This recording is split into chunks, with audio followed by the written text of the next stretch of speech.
Folks, buckle up. In today's video, we will break down the number one rival to Nvidia, why it deserves a buy, and at what prices. Right now, we are in the middle of a major economic shift where major institutions all over the world are having to invest tons of money into adopting AI just to stay alive and competitive. And with that, you're seeing a ton of money being thrown at companies that are servicing that demand, Nvidia being a top dog. However, while they do control the lion's share of the market, they aren't alone. AMD, Advanced Micro Devices, is quickly emerging as a bigger and bigger player in the space. And from a valuation standpoint, AMD represents a unique value proposition. Even from a surface level stock standpoint, Nvidia has more than 2x from its 2021 highs. And AMD has just barely passed its own 2021 highs, yet the underlying business has been experiencing extreme growth and its value per dollar of market cap is superior. In today's video, we will unravel the substantial potential of AMD stock, examine its market position, core strengths, financial health, growth opportunities, and more. And I'm going to argue why it deserves a buy and at what prices. Let's get right to work, and if you appreciate videos like these and want to see more of them, all I ask in return is that you hit that ravishing like button and don't forget to subscribe.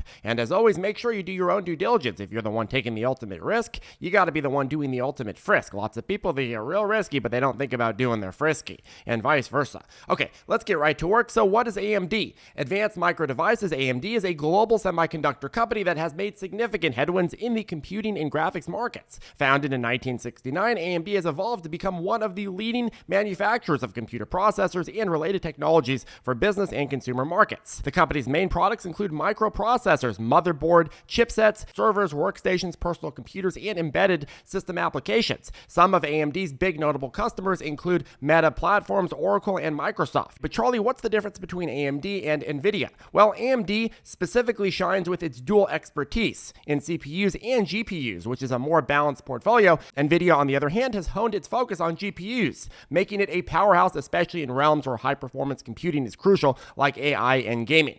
Wait, Charlie, what's the difference between a CPU and a GPU? Well, folks, you should think of CPUs as the brain behind general computing tasks, orchestrating everyday operations. If you buy a computer at the store, well, it needs to have a CPU to run overall operations. GPUs, however, are the muscle, tackling complex, data-heavy tasks such as gaming graphics, image processing, and importantly, AI computations. GPU specialization has placed Nvidia at the forefront of the AI demand, a sector that demands the robust capability of GPUs. However, while AMD hasn't been as micro-focused on GPUs, the truth is that AMD is not too far behind in that game, and AMD has been aggressively ramping up its GPUs, offering formidable contenders in the market and securing its spot as a significant player and really the number one competitor to Nvidia in the world. This puts AMD right behind Nvidia in the GPU race, showcasing its prowess and potential in the sector.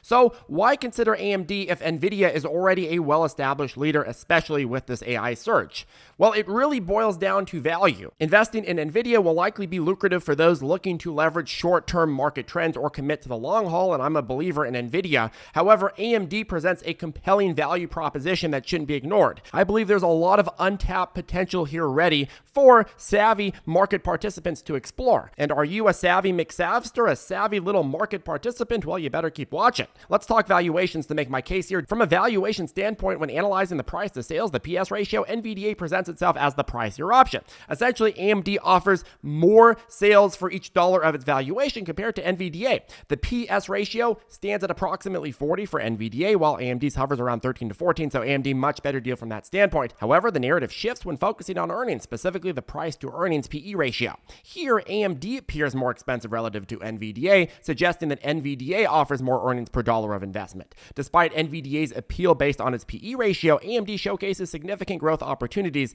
that, quite frankly, can't be overlooked. Now, the reason that I actually think this doesn't matter is because despite Nvidia's appeal based on this PE ratio, AMD is, in my opinion, about to really start printing out the earnings. I believe this year is going to be a massive earnings year for AMD, and all of a sudden this dynamic is going to switch, which makes this ratio not that big of a deal. I think they're going to start converting their revenue advantage to an earnings advantage. What is this based on? Well, a few different things. There's a few major growth prospects for AMD, which I believe is going to streamline their profitability. Number one is the AI accelerator market. AMD's foray into the AI accelerator market, particularly with its MI300 line, has been met with a lot of industry excitement. This strategic move places AMD in a strong position within a market projected to expand to $400 billion by 2027. The focus on AI, especially with the Ryzen line for edge AI applications, primes AMD for potential market leadership. In terms of innovation and competition, AMD's products, including the MI300 line, have been recognized as competitive alternatives to Nvidia's offerings, receiving endorsements from key industry players. This segment has a lot of potential to grow rapidly in the coming years as demand continues to skyrocket, and I believe it's going to be very, very profitable and drive a lot of earnings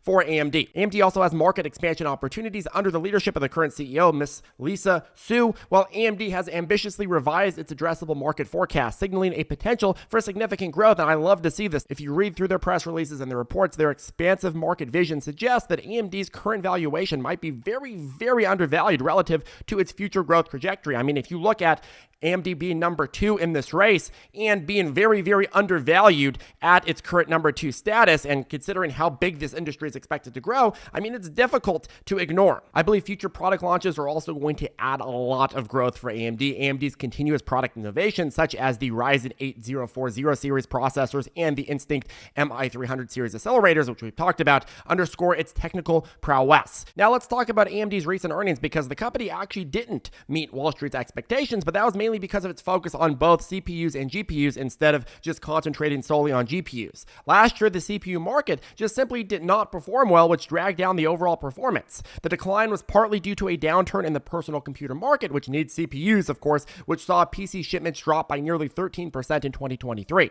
This downturn impacted AMD's client CPU sales, which affected its stock performance compared to its rivals like Nvidia. And however, it's very, very important to note that AMD is now making a very aggressive strategic shift to capitalize more on the GPU market, which looks promising, and the infrastructure is already there because, again, they invested heavily in research for not just CPUs, but also GPUs. They just had a little bit more diversity than Nvidia, which focused solely on GPUs. So when GPU demand exploded, well, Nvidia benefited more, but AMD is now seeing the writing on the wall, and they're pivoting so aggressively that it would be shocking if AMD didn't catch a lot of the market share this year that they didn't have last year. Additionally, I mean, PC sales are expected to rebound this year, which should help the CPU segment of AMD anyways. Focusing on the financials, AMD reported a substantial 62% increase in client processor revenue in the last quarter, reaching $1.46 billion. The company's data center revenue, which is really the AI segment revenue, saw a significant rise of 38% year over year to $2.28 billion in Q4, driven by, of course, increased sales of AI processors.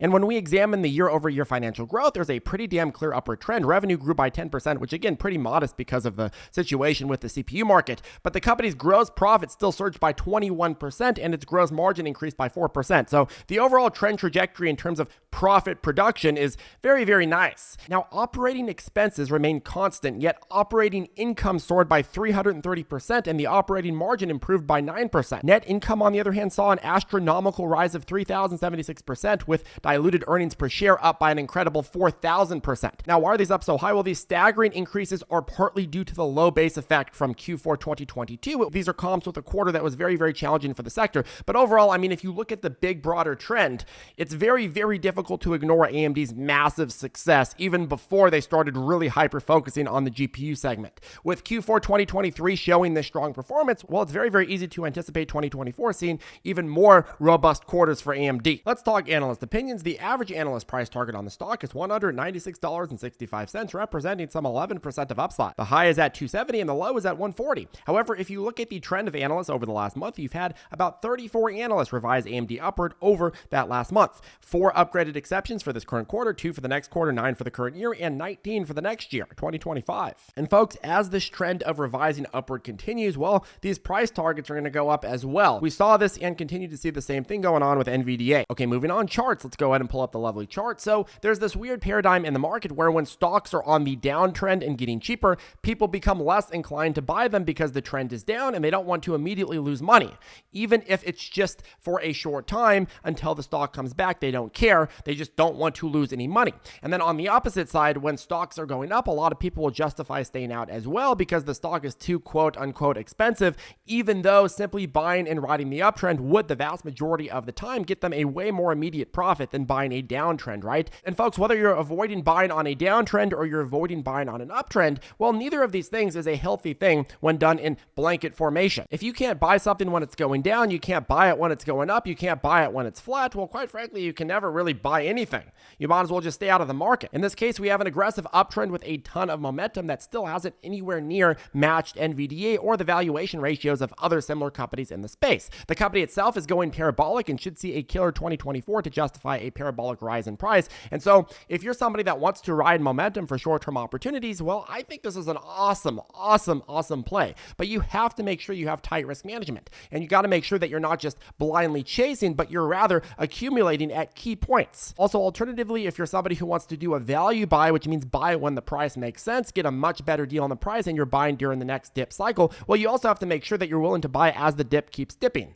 Because if you see a sell-off in the stock price, well, it's very, very likely that you're not going to be able to time it at the exact bottom. You're probably going to have to buy it slowly down and then ride the momentum back up to lock in profits. So you got to pick your poison here. You could do both. You could do a combination of them or whatever you want to do. But in terms of how high this can actually climb, though, we just broke support at previous all-time highs at around 165.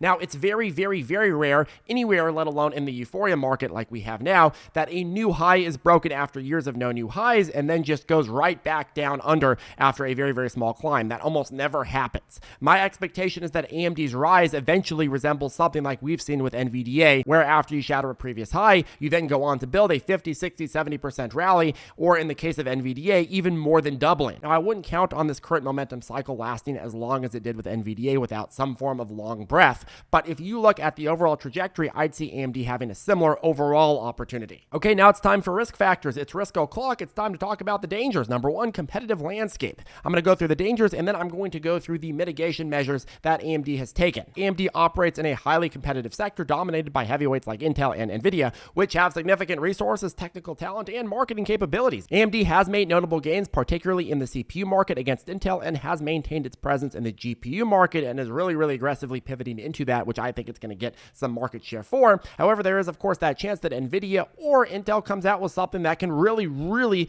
outcompete AMD, and then AMD loses more market share. Now, in terms of mitigation for this, AMD invests heavily in R&D and collaborates closely with tech partners to ensure it remains at the forefront of semiconductor innovation. The company's roadmap includes advancing its 7nm and 5nm manufacturing processes and developing next-generation architectures for CPUs and GPUs. And I mean, look, if you look at the overall amount of money that they're spending and the talent they have on board and their partners, well, it's very, very difficult to assume that they're going to be outcompeted. They have a chunk of market share that seems to be growing pretty aggressively and will continue to do so because of their innovation. Then you go over to production and supply chain risks. I think this is the biggest threat for any company in the semiconductor space. Outsourcing production mainly to Taiwan Semiconductor Manufacturing Company over in Taiwan poses its own set of massive challenges. And while this strategy has been a cornerstone of AMD's turnaround and success, it also subjects the company to potential capacity issues and supply chain vulnerabilities, especially as demand fluctuates and other major tech companies secure production capacity for their chipsets.